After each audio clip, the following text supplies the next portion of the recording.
This is horrible. Don't you think, Scott?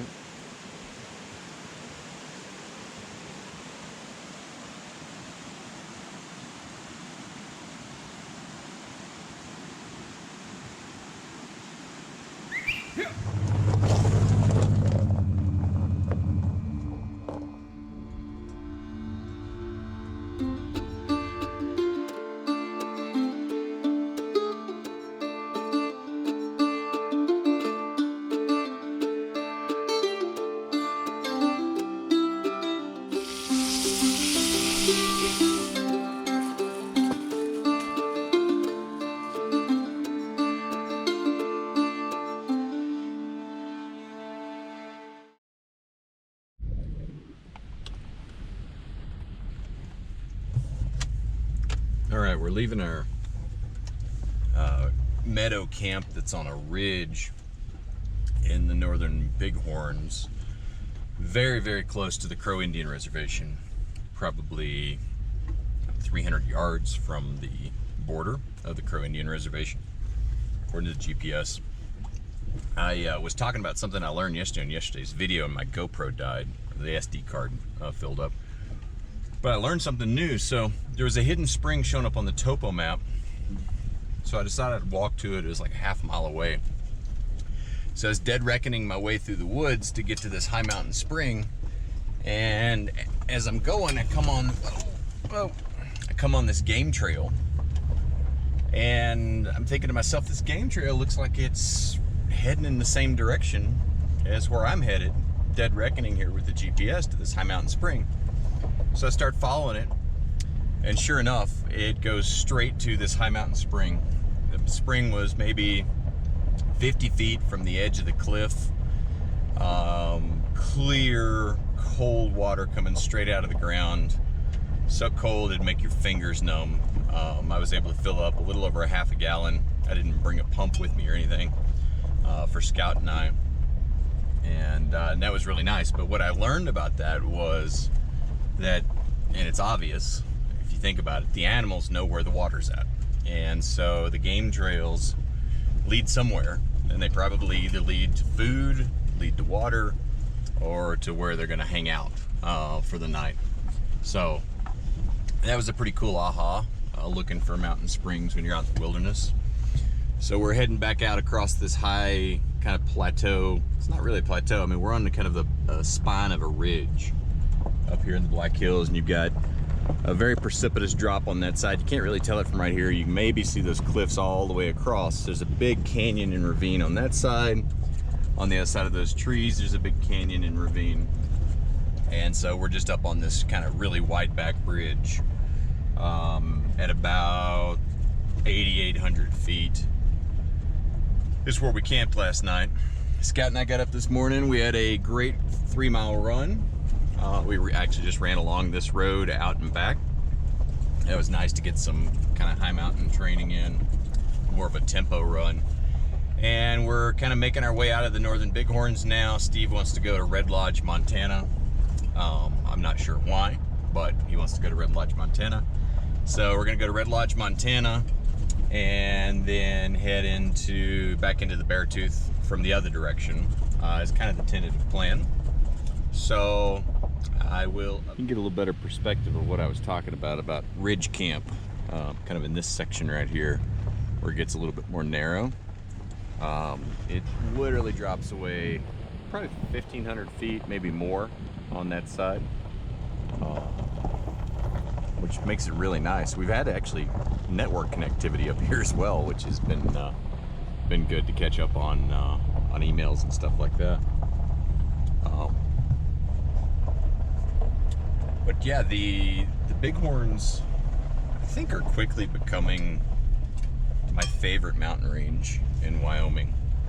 They're pretty special. It's a very different landscape. The northern Bighorns are very different from the southern Bighorns. And in the middle, you've got the Cloud Peak Wilderness, which I've not explored yet. I need to go do some trail running there. Probably not going to be this trip. Anyway, a little technical section of trail. Not super technical, but make you feel like you're riding a horse anyway.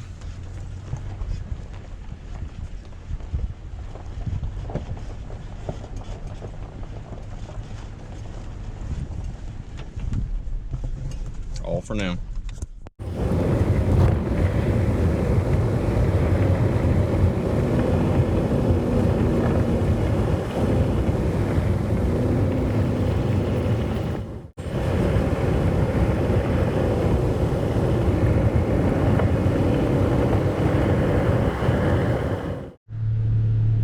I said that is such a great view. Oh, yeah. Not very clear today, unfortunately, but beautiful. It's like coming down from an airplane on approach for landing. Yeah.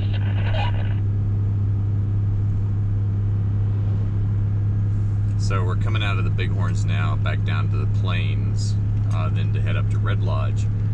But we're at like probably 8,000 feet right now, and I think the plains down there are about 4,000 feet. So there's like 4,000 vertical feet down to that valley floor. And it's just spectacular. The GoPro will never do it justice.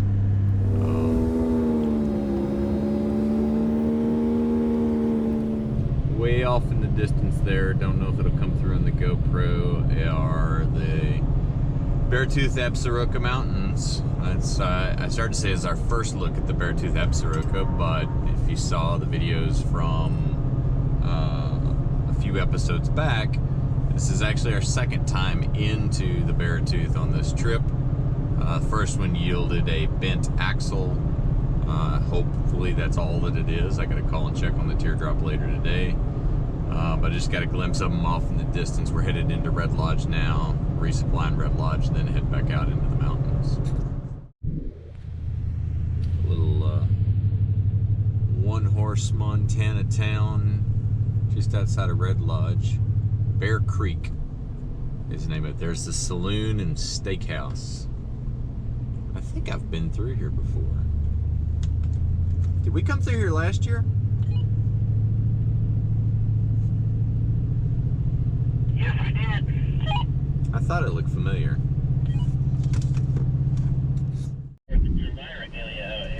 Yeah, I was just about to comment on that. Red Lodge, Montana is looking very patriotic at the moment.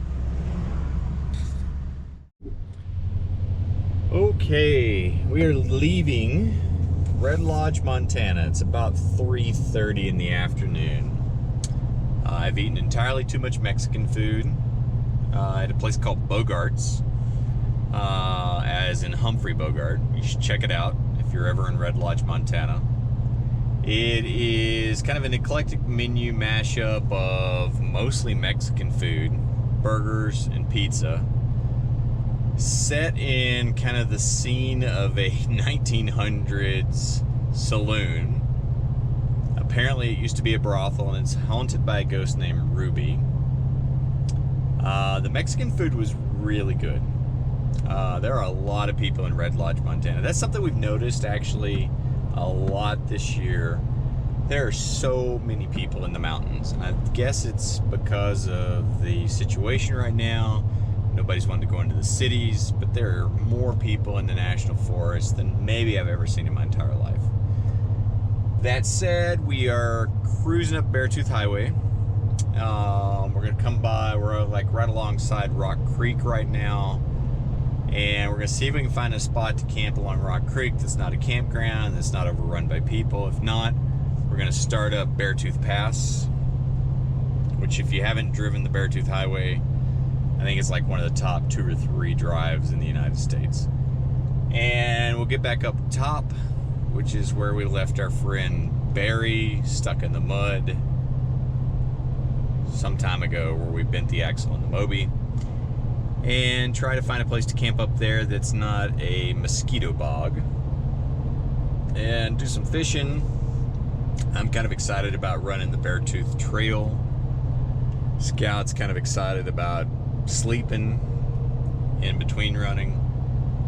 And that's our story.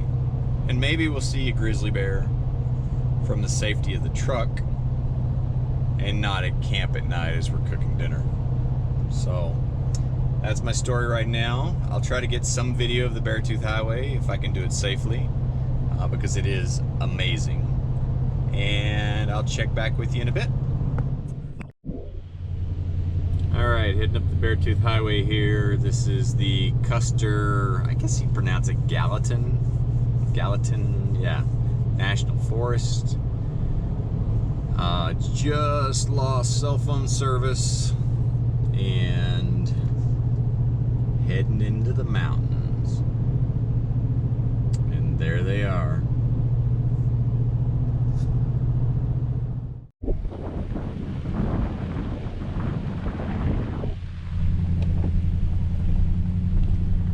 Still cruising that Rock Creek Road here, trying to find a campsite. There are a lot of people in the forests. And by a lot, I mean like a lot. So, keep driving. That's kind of cool.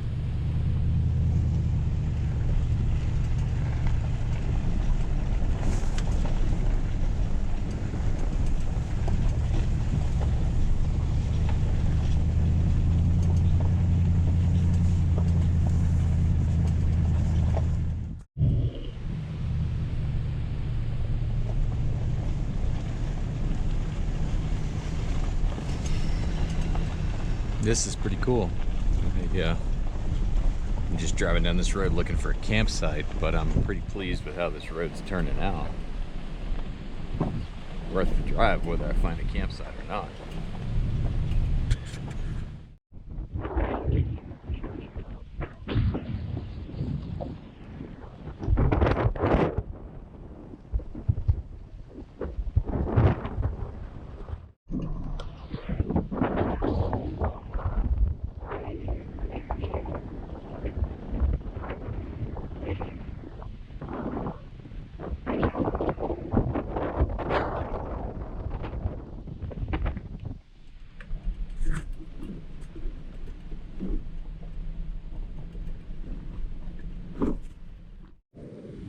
Alright, we get to a campsite relatively early tonight. It's about 5:30.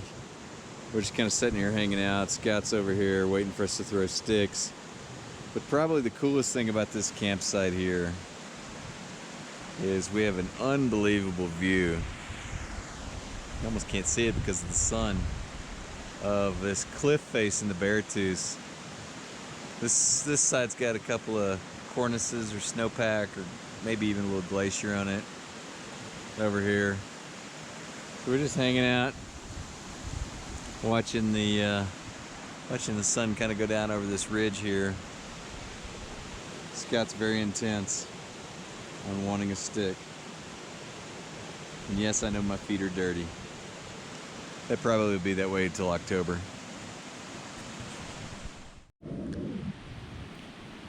This is horrible. Don't you think, Scout?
Did you put it out? Not quite.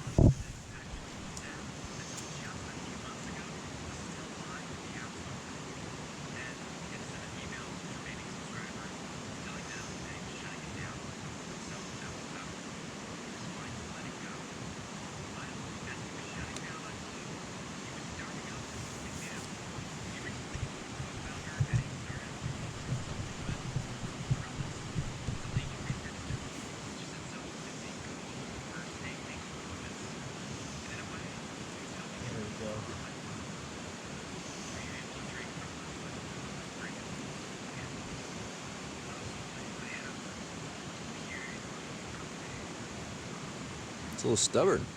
It's a little damp.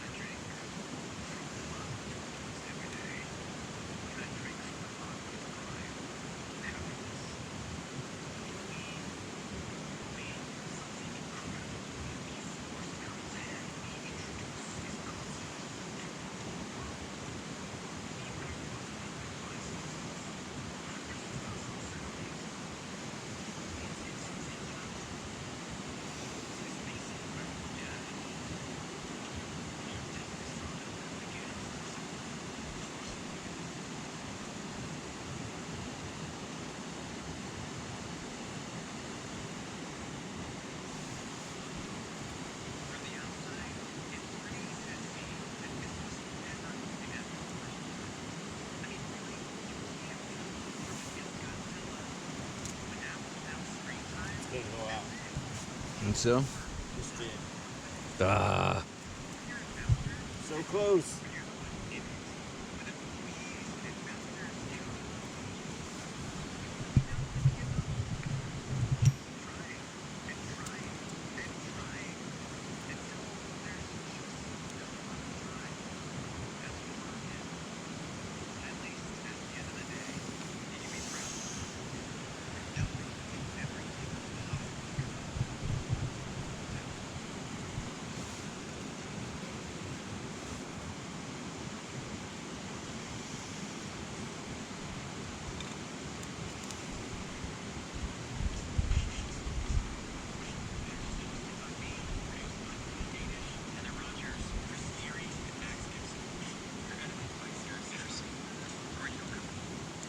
Man, it must be a little damp.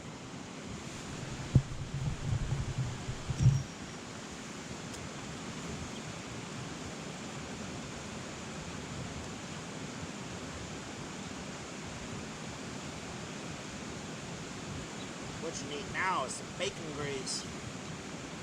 Gasoline.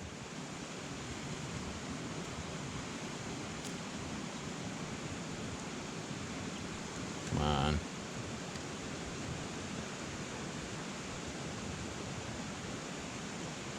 That lighter's pretty cool. What is that? What brand is that? It's I've got a pin from them too. I can't remember. I'll have to look it up. But I think it starts with an M, and they make all brass stuff, and their government, that CAGE stands for contracting or commercial or contracting government entity. That's what that CAGE stands for. And I've got an ink pen from them. It's called the CIA embassy pin.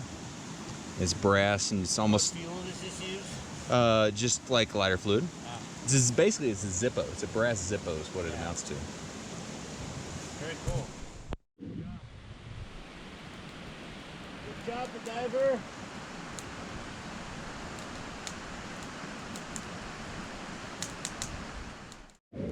Whoa. Yeah. Careful. Watch the finger.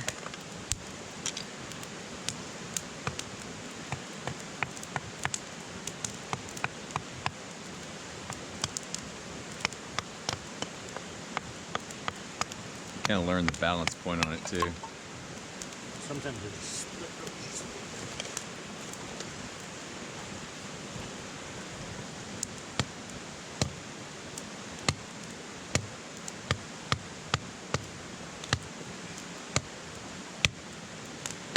Boy, that piece is pretty hard.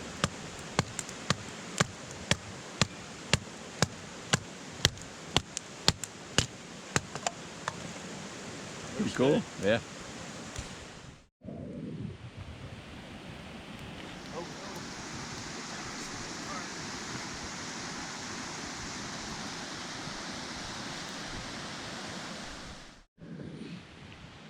Walking out here, try to get a little bit more open area in this canyon so I can pull an updated weather forecast, because we're starting to get socked in a little bit.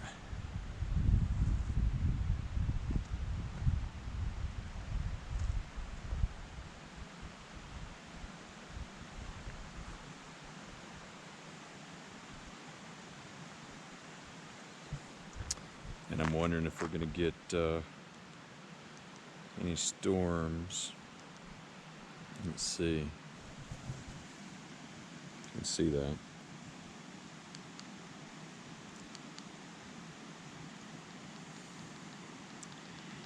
It's not showing any chance of precipitation. But I don't know, you tell me.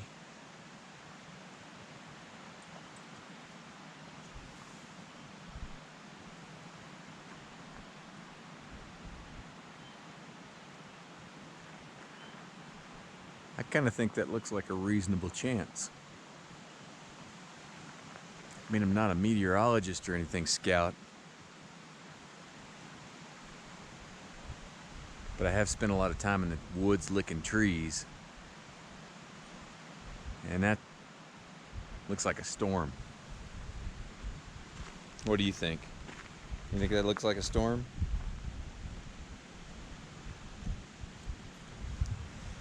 As usual, doesn't care.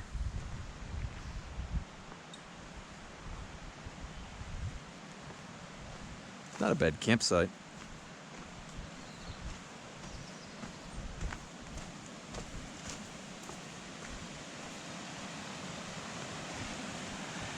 Hey Stevie, the weather forecast says no chance of precipitation, but I said I've spent enough time in the woods licking trees that that kind of looks like a chance of precipitation to me.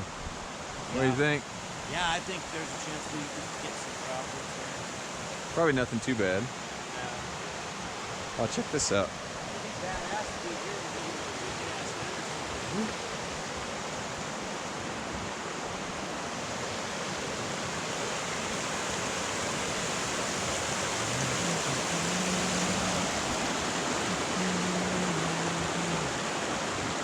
Pretty cool area.